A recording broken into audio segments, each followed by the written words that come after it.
जी, तो हम डिस्कस कर रहे हैं टाइप्स ऑफ प्रोग्रामिंग लैंग्वेजेस। उसमें हम पर्स लो लेवल लैंग्वेज और हाई लेवल लैंग्वेज होती है। और लो लेवल में एक असम्बली लैंग्वेज और मशीन लेवल लैंग्वेज होती है। असम्बली लैंग्वेज की ये एग्जांपल आप देख लें कि मूव ए एक्स कॉमा 1 और बी एक्स कॉमा 2। ये बेसिकली ए एक्स बी एक्स से कुछ हार्डवेयर माइक्रो प्रोसेसर के अंदर रजिस्टर्स होते हैं, छोटे छोटे मेमोरी एलिमेंट होते हैं। ये उनके अंदर उन मेमोरीज के अंदर डाटा को मूव करने के लिए और फिर एट द एंड डाटा को ऐड करने के लिए आप ये इस तरह की कमांड्स कोड्स लिखा करते हैं। तो अगर आपका माइक्रो प्रोसेसर का कोई सब्जेक्ट हो तो उससे रिलेटेड जो भी कोई लेक्चर हो तो उसमें ये डिस्कशन होती है। नेक्स्ट है जी high level language. High level language में आप जैसे सी प्लस प्लस पढ़ते हैं, पाइथन है, विजुअल बेसिक लैंग्वेज है या जावा लैंग्वेज है। जो भी हम जावा ऑनवर्ड अभी स्टार्ट करेंगे उसके अंदर आपके पास जितनी भी डिस्कशन होती है वो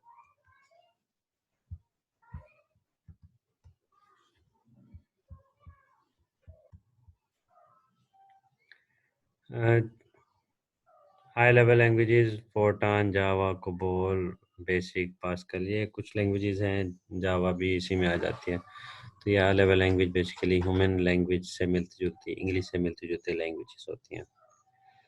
नेक्स्ट है जी what is object oriented programming. Java language क्योंकि एक ऑब्जेक्ट ओरिएंटेड प्रोग्रामिंग है तो उससे जावा स्टार्ट करने से पहले हम ऑब्जेक्ट ओरिएंटेड प्रोग्रामिंग क्या होती है इसको देख लेते हैं। तो ऑब्जेक्ट ओरिएंटेड प्रोग्रामिंग अगर आप लोगों ने कभी स्ट्रक्चर्स क्लासेस प्रोग्रामिंग में स्टडी की हो तो उसमें हम क्या करते हैं कि हम अपना एक यूज़र डिफाइंड डाटा टाइप बनाते हैं। मैं आपको स्ट्रक्चर्स पढ़ाऊंगा उसमें जावा के अंदर भी क्लासेस को यूज़ करते हुए मैं आपको बताऊंगा कि कैसे ऑब्जेक्ट ओरिएंटेड प्रोग्रामिंग की जाती है या ऑब्जेक्ट्स कैसे बनाए जाते हैं। फिलहाल इतना ध्यान में रखें कि जो यूज़र डिफाइंड डाटा टाइप आप बनाते हैं, आपका डाटा टाइप नॉर्मल तो बिल्ट इन होते हैं, इंट हो गया, फ्लोट हो गया और इस तरह की चीज़ें जो आप बेसिकली अपना यूज़र डिफाइंड डाटा टाइप बनाते हैं तो उस यूज़र डिफाइंड डाटा टाइप को आप ऑब्जेक्ट ओरिएंटेड प्रोग्रामिंग में ऑब्जेक्ट बनाने के मीनिंग में लेते हैं यूज़र डिफाइंड डाटा टाइप को। उस यूज़र डिफाइंड डाटा टाइप के सामने जो वेरिएबल डिक्लेयर करते हैं तो वो आपके बेसिकली ऑब्जेक्ट्स उसमें क्रिएट कर रहे होते हैं। तो इसमें क्या क्या फ़ायदा होता है, इसमें इनहेरिटेंस होता है, एब्स्ट्रैक्शन होती है, इनकैप्सुलेशन होती है और पॉलीमॉर्फिज्म होती है।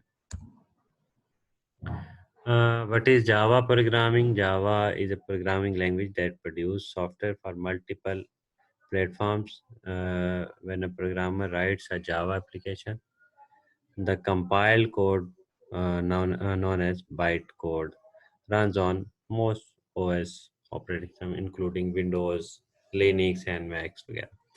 अब जैसे सी प्लस प्लस में आपने देखा हो कि उसमें ओबीजे ऑब्जेक्ट कोड क्रिएट होता है, और उसके अलावा एंड पे जो है एक्जी फाइल उसकी एक बनती है जो कि एग्जीक्यूटेबल फाइल, जिसको अगर आप सेटअप रीनेम करके सेटअप डॉट एक्जी उसका रख दे तो ऐसे जैसे आपने एक सॉफ्टवेयर बना लिया हो। तो जावा के अंदर जो फाइल बनती है वो बेसिकली बाइट कोड के नेम से एक फाइल बनती है जो कि तकरीबन आप हर किस्म के ऑपरेटिंग सिस्टम पे उसको चला सकते हैं किसी भी कंप्यूटर पे। Java was developed in mid 1990s by James A. Gosling and former computer scientist, जो कि एक सन माइक्रोसॉफ्ट माइक्रो सिस्टम्स कंपनी के थ्रू उन्होंने डिज़ाइन की थी। अब जावा प्रोग्राम क्या होता है, उसमें कोडिंग में क्या क्या चीज़ें होती हैं। A program is made up of more than one classes. एक क्लास भी हो सकती है और एक से ज़्यादा भी हो सकती हैं। एक क्लास कंटेन वन और मोर मेथड्स। अच्छा स्टूडेंट्स, आप ने सी सी प्लस प्लस में जो फंक्शंस पढ़े थे उन फंक्शंस को जावा के अंदर मेथड्स कहा जाता है। तो मेथड में बेसिकली प्रोग्राम एक सब कोड सब रूटीन या पार्ट ऑफ प्रोग्राम होता है। जैसे फंक्शंस में आपने देखा था कि प्रोग्राम पहले डिक्लेयर किया जाता है, उसका प्रोटोटाइप लिखा जाता है, फिर उसको एंड पे हम रिटर्न 0 के बाद प्रोग्राम की डेफिनेशन लिखते थे और दरमियान में प्रोग्राम को कॉल करते थे। प्रोग्राम डेफिनेशन में हम क्या करते थे कि उस प्रोग्राम ने करना क्या, उसको फॉर्मूला डिफाइन करते थे। तो यहाँ पे हमने क्या किया जी, इसका नाम जावा में मेथड रखा हुआ है और सेम एक्टिविटीज जो सी प्लस प्लस में होती है वही इसकी एक्टिविटीज होती हैं। फंक्शन कॉलिंग, फंक्शन डेफिनेशन और डिक्लेरेशन वगैरह। जो मेन फंक्शन हम सी प्लस प्लस में कहते थे, यहाँ पे इसको Java application always contain a main method, उसको आप मेन मेथड कहेंगे। मेन मेथड आपके हर प्रोग्राम में इंक्लूडेड होगा। अच्छा, इनपुट डाटा जावा में कैसे होता है जी? सी प्लस प्लस में जैसे हम सी इन कमांड के जरिए, कोड के जरिए से हम इनपुट डाटा किया करते थे, यहाँ पे इनपुट करने के लिए आपको सिस्टम डॉट इन लिखना पड़ता है। लेकिन लिखने के लिए थोड़ा सा तरीका चेंज है कि आप scanner object name is equal to new scanner और सिस्टम डॉट इन लिखते हैं।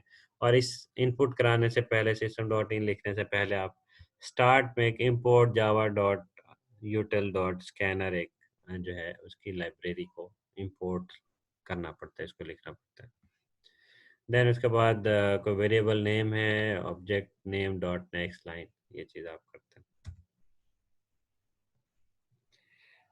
Variable are nothing reserved memory locations to store values. This means that when you create a variable, you reserve some space in the memory. Based on the that type of variable, अब जैसे आप variable को declare करते हैं, जैसे C plus plus में आप लिखा करते थे इंट ए। इंट ए लिखते ही आप बेसिकली क्या हो रहा होता है कि रैम के अंदर, मेन मेमोरी के अंदर उस वेरिएबल से रिलेटेड एक स्पेस क्रिएट हो जाती है जो कि 4 बाइट्स के, अगर इंटीजर 4 बाइट का है, फ्लोट 4 बाइट का है, तो वो 4 बाइट जो है जनरेट हो जाते हैं।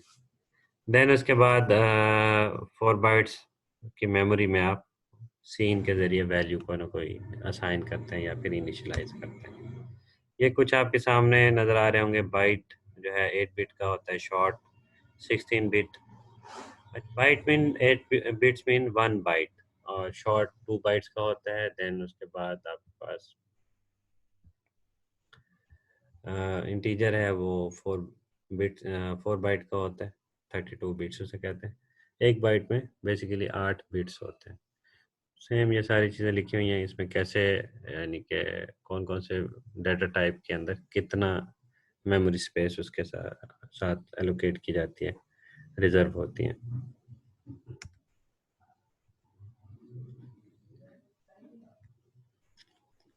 ये एग्जांपल्स हैं कुछ कि कैसे वेरिएबल डिक्लेयर होते हैं जावा में। सेम जैसे इंटीजर ए बी सी आप लिखते हैं, इसी तरीके से यहाँ पे ए बी सी के साथ ए बी सी की वैल्यूज़ वगैरह असाइन करना जैसे सी प्लस प्लस में होता है, जावा में भी सेम वही तरीका कार है वैल्यूज़ को असाइन करने का, डिक्लेयर और इनिशलाइज करने का।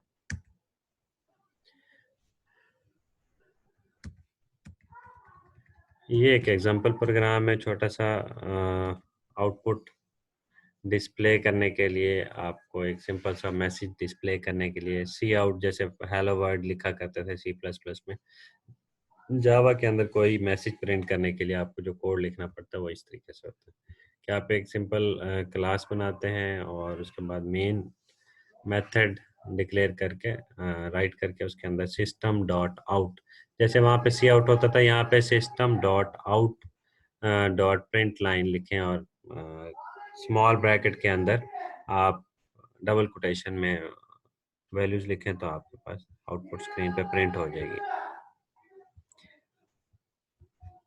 आज के लिए मेरा ख्याल इतना काफ़ी है। नेक्स्ट फिर ब्रेक लेते हैं अभी आधा घंटा, उसके बाद फिर नेक्स्ट लेक्चर में या नेक्स्ट जो स्लाइड में ये डिस्कस करते हैं।